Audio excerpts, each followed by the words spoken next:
How does a prosecutor balance victim and defendant rights? Imagine standing in a courtroom where two important voices are trying to be heard, the victims and the defendants.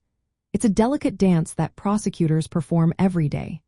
They are the representatives of the state, tasked with seeking justice, but they also have a duty to protect the rights of everyone involved. Their role is not just about winning cases. It's about fairness and making sure the law is followed properly. Prosecutors must listen carefully to victims' needs.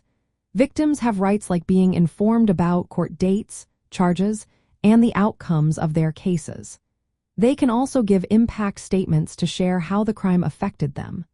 Prosecutors keep victims updated and involve them in decisions like plea bargains, which can help victims feel heard and supported. But at the same time, they must avoid unnecessary contact between victims and defendants before and during the trial to keep the process fair and safe. On the other hand, prosecutors have to protect the defendant's rights too. Every person accused of a crime is presumed innocent until proven guilty. They have the right to legal counsel, to a fair trial, and to have their case judged without bias.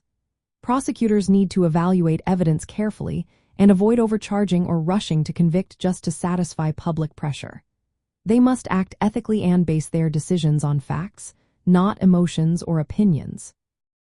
Balancing these two responsibilities can be tricky. Sometimes victims want harsh punishments, but prosecutors must ensure that the punishment fits the crime and that the defendant's rights are not ignored.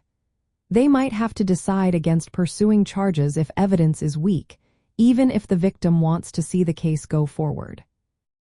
Prosecutors work closely with victim advocates who help support victims and make sure their rights are protected without compromising the fairness owed to the defendant.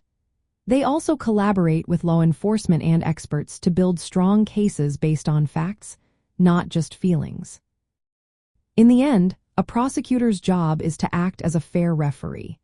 They inform victims about what's happening, protect the defendant's legal rights, and make decisions based on evidence and law. This careful balance keeps the courtroom fair and helps ensure justice is served for everyone involved.